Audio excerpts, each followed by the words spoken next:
Thanks so much for tuning in today to Double T Insider. I'm your host, Taylor Peters. Well, Texas Tech football is enjoying a much-needed spring break this week following the start of spring practices. Today, we're breaking down what is and what is to come for Texas Tech football at the linebacker position with Coach Zach Spavital. Their drive now has to be, I've got to be a top-notch Big 12 linebacker, and that's the challenge. That's the work ethic. That's the drive that they've got to take. But like I said, the best part is they got a little taste of it last year. Sometimes it was a little bit too hot for them. Sometimes they were reactive and were awesome. So the experience was great. They had to kind of learn on the go, and you know what they're going to have to do this spring is ahead of them. They understand it. They see the you know, what's at stake and the possibilities and how much fun they can have being a linebacker here. There are three different types of guys. The one that kind of jumps off would be Tony Jones because of his skill set. He's a little bit different, you know, than Rico and Dakota. They're more bigger body, bigger frame guys that have played inside in the box. Tony's more of a space guy. You know, he played at Butler County Junior College, and he was a, you know, sometimes he was out there manning up a slot receiver. So he has a skill set. You know, he's 6'2", I think he weighed 223 yesterday, and he's going to continue to get bigger and stronger. But the thing that he's shown here is he can run, and he's got an athletic ability that will allow us to put him in some different situations. I just got excited to see the competition, you know, with not having Dakota, Rico, and with Jordan not going through spring. You know, those, you know, Dakota and Jordan have started a lot of games here, you know, so that what that does is it gives the guys like Braden Stringer and John Piccone, and then Jamil and Christian Taylor, who both are just making the transition to linebacker. It's going to get them a ton of reps and a lot of experience, and it's going to create a lot of competition, which is what you need to be successful, especially in the Big 12.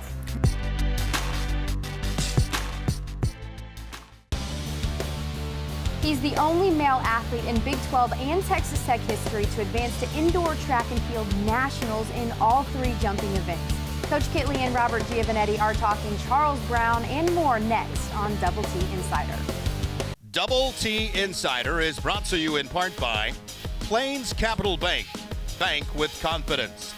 The Red Raider Club. Your support, their effort, our fearless champions. Texas Farm Bureau. Register today for your chance to deliver the game ball and receive a VIP experience at a Texas Tech home football game. Contest details available at texastech.com. Texas Ford Dealers. Visit your Texas Ford dealer today. Ford is the best in Texas. And UMC. It's our hospital. Welcome to this week's Walk and Talk. Robert Giovanetti joined by Texas Tech track and field coach Wes Kitley. Coach coming off the National Indoors at College Station, and I guess we can officially now call Texas Tech, I know we could before, but now it really brought home is High Jump U. Well, it is pretty special, and I think you can. So proud of Trey Culver, and you know, just following in the tradition of Ja'Cory Duffield, Bradley Adkins, and 4 out of the last 5 national championships indoor or out, we've had a Red Raider at the top, and the last 3 in a row indoor are Red Raiders, so pretty special. I mean, is that something that's ever been done before, 3 in a row in a national championship? No school has ever had 3 national champions in the high jump ever. That's crazy. In a row. So what is it about it? Well, I mean, obviously, you know, you and Coach Thomas work with these guys. Obviously, got to have a lot of the God-given ability. What sets these guys apart? Well, I think it all started with Ja'Cory and Bradley, and we set the tone of what we're expecting. Coach Thomas is just doing a fabulous job with those high jumpers. And the bar was set high, you know, and then here comes Trey, and he just refuses to be average. I mean, he's just decided, hey, if those guys can squat 500, I got to squat 500. If they can clean 250, I got to clean 250. And it all started in the weight room and just the work ethic. And you look up, and now you got a culture of high jump. You know, you mentioned that, and I think people don't understand this. You are a huge believer in your strength and conditioning, and you're heavily involved in that, and that's really what sets maybe your whole team apart, right? Well, I hope it's a part of it. It's so important to me that we get our kids strong and that we develop kids. Of course, we're always looking for the A+ kid and the great one, but we get a lot of B kids that we've got to get to A. And I think the way we do it here is learning how to develop a kid, and I don't think a lot of people know how to do it. Men finished 14th in the indoor. Are you happy overall with your performance this season? I know you're out where we are right now. This is what you're all about, but another good year indoor. Yeah, you know, at Big 12, we scored 100 points almost in the men's side, the most we've ever scored. Our women's team is 22 of the 26 we took are underclassmen, so we're very young in the women's side. And then our men go and get 14th, and we get another national champion. No one came out of it hurt. I'm ready for outdoors. And again, we've got a beautiful day here, and you've got a great facility here. And you guys ready? You set, you think, for outdoors? We are. I mean, we're going to go to Santone and start it off with a little spring break trip. Nothing special. Let some of these national people rest. They probably won't compete. We've got a long haul to get to June. You know, we have May 15th, the conference meet, and then the national championships in Oregon about the 15th of June. So we still got a long season. Best in the business, Coach Kitley, and this has been your Walk and Talk. Still to come, one memorable offensive lineman is making his return to Texas Tech football. Plus, we go inside the confines of the Red Raider softball facility. That's next on Double T Insider.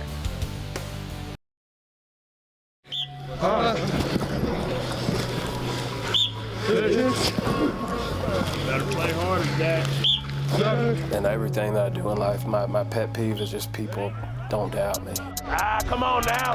Or he failed. Dang it. What was that? Probably really started in the whole recruiting process, just kind of being overlooked. And, you know, I'm always out to prove people wrong. I signed with Texas Tech a week before signing day, you know, sight unseen. I lived in Dallas the majority of my life, and my stepdad was in education, and we moved to Oregon. So I was in Oregon my junior and senior year. My coach told him I was 6'5", which I'm still not 6'5", but it all kind of worked out. And, you know, they didn't do their homework. Nobody came to see me, but I'm pretty sure they were a little shocked once they saw me get off the plane. Would you consider this being back home, or is this? I would, and you know, this place is just really, really important to me. I wouldn't be where I am today without Texas Tech. So it's been, you know, people talk about having a dream job. I would probably say this is mine. You know, just I was here 8 years before, so just a lot of things happened here that kind of put me on the path that I'm on right now. That's why I said I'm very fortunate for Texas Tech, and they gave me an opportunity. I grew a little bit, and just had a pretty decent career here. Well, most Tech softball fans only see the product that the team puts out on the field. But today we're getting an inside look behind the scenes at the facility you don't see on game day.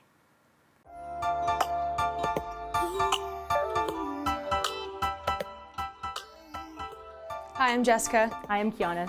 Welcome to our crib. AKA the softball facility.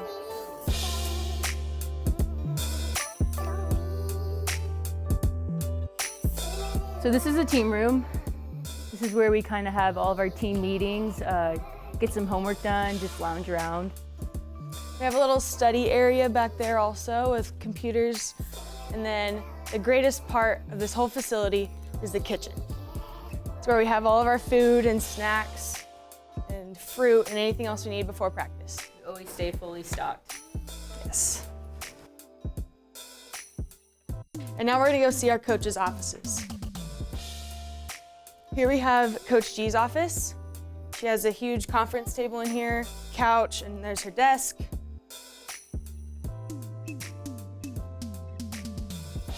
This is our batting cage.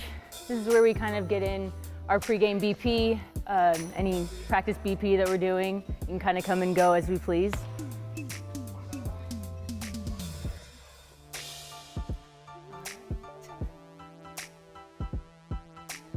And here's our equipment room. And here we have all of our jerseys, all of our practice clothes, and every other piece of equipment that we could ever need is all in these huge shelves. Okay.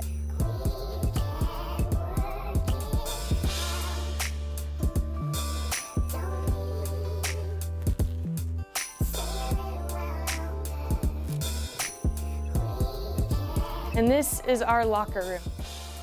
This is basically just another place we like to lounge around. We kind of hang out in here before games, before practice, have all of our stuff in all of our lockers that we need. And over here, this is my locker. And here, I have my gloves, my helmet, my bat, and all my practice clothes and stuff are in there. And then just little reminders posted in my locker of what I need to keep my mind focused on the game. Over here is my locker. Kind of the same thing, just a lot of notes, reminders. Got my equipment bag in here, got all my helmets, everything I need. And this way, here's our bathroom, and then over here is our mud room. This is where we keep all of our cleats, other equipment, catching equipment, anything else goes in here.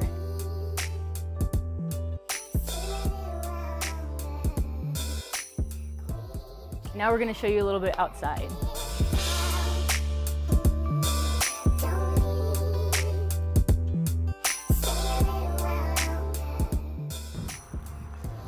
All right, here we have the Walk of Champions. This is the route that we take onto the field every single day. It's supposed to just get our minds focused on the game and getting ready for the day. But most of the time it's the Run of Champions because we're always in such a hurry to get out in the field. And here we have our field. This is where the magic happens. We also have our brand new video board right here. We're always competing for attention with the video board. Yes, this is where our awesome new hype video plays and all the lineups are read and replays and everything goes on that video board and it's awesome.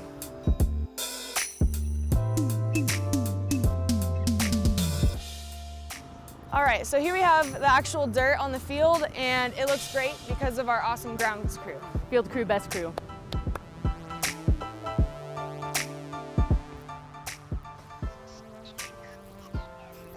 You've seen our crib, You've seen our locker room, you've seen our field. and you've seen our coaches. It's been a blast. But we gotta go to practice. Still to come on Double T Insider, we get to know one of the newest additions to Red Raider softball.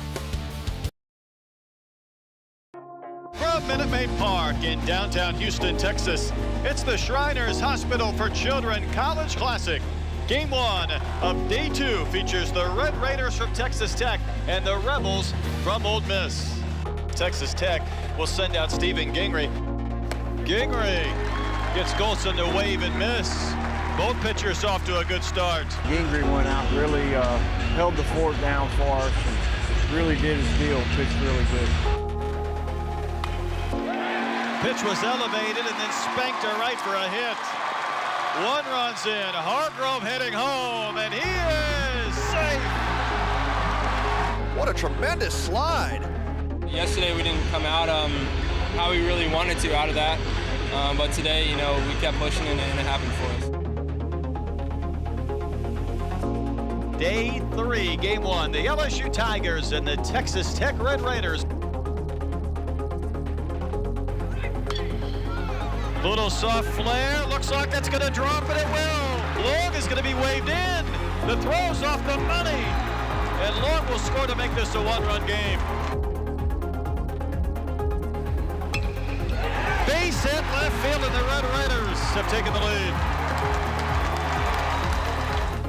Dana Gardner down in the count. Up the middle, off the foot! And that's how this game's gonna end! The deflection didn't work and the celebration is on for the Red Raiders! And definitely shows that, you know, we're one of those programs that are top in the nation, and you know, we proved it this weekend. So, you know, I think it gives them a lot of confidence just going forward. What an exciting finish for the Red Raiders, and they have got their guns up in Lubbock.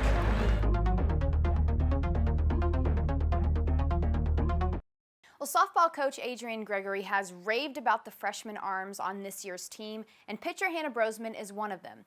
The highly touted recruit coming out of Cypress, Texas, has been playing softball as long as she can remember and is already making a huge impact on this year's team. I just love how it's a team sport. There's so many different attributes that everyone brings to the table, and whether it's defense or offense or what your role is, there's just so many different ways that you can help the team. Pitching staff has never had a rise ball pitcher, and I do bring that to the table. That's my best pitch, and I just feel like that's something new that we haven't had in the past. I just want us to get to postseason. I feel like that would be amazing. We have 9 seniors, and it's their last year, and that's what they're really striving for. So I feel like that'd be awesome to make it happen for them.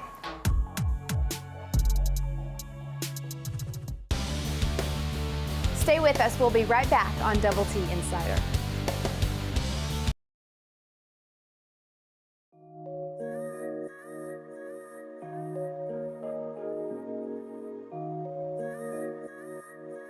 phase that we're in right now, we're really working on just our basic strength so they can increase their power output. You know, we want them to try to be as explosive as they can on the court.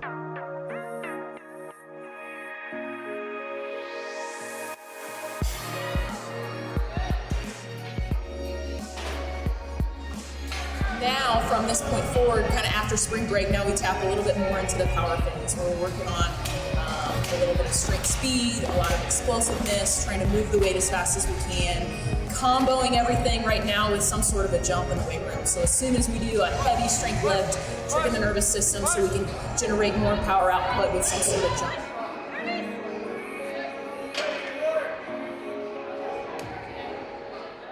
I think one of the big changes that we try to do with Tony coming in is we really want to bring the energy every single day. You know, we have great leadership in Katie and Tita, and they really kind of set the tempo for everything we do here in the weight room. So today was a good lift day because we're kind of at the kind of peak phase of our strength. So you'll see girls really able to push themselves today, getting after it. And it's really fun when you see them, kind of the transformation between when they started in January and where they were at now.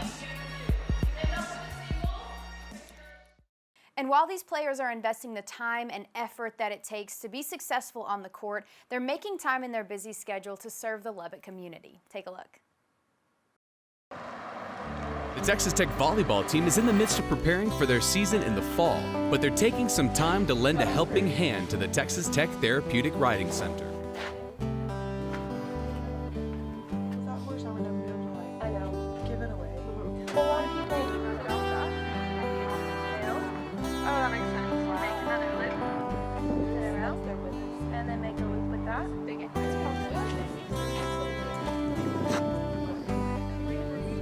The team visits the center once a week to help brush, feed, and saddle the horses.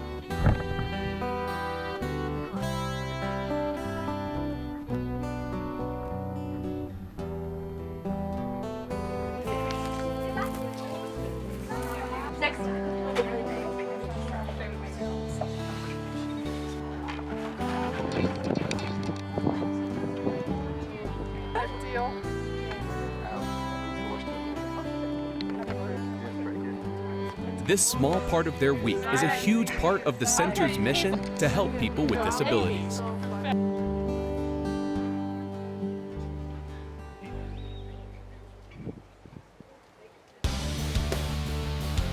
The 1-2 is hit hard down the left field line, and a diving catch made by Farhat. Speaking of Superman, he now resides in left field. Good grief. After the break, we catch you up on all things happening this week in Texas Tech athletics.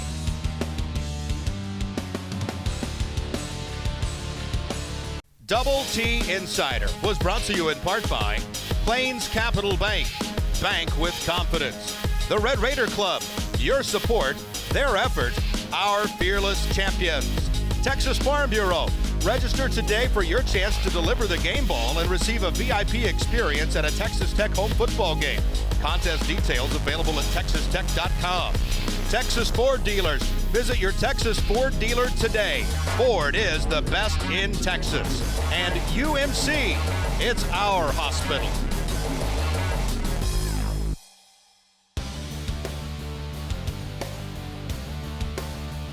Baseball gets a taste of conference play this weekend at Texas. They'll face off against the Longhorns Friday at 6:30, Saturday at 4 o'clock, and Sunday at 1. Softball's on campus this weekend, hosting St. Francis and East Carolina Friday and Saturday before heading into conference play next weekend. Men's and women's tennis are both on the road this weekend. The men will face off against Indiana tomorrow at 1 o'clock, while the women take on Illinois Friday at 2. Track and field heads to their first outdoor meet of the season at the UTSA Invitational starting Friday. To stay up to date on all things happening in Texas Tech athletics, just head on over to texastech.com. And don't forget to follow us on social media. For everybody here at Double T Insider, I'm Taylor Peters. We'll see you next time.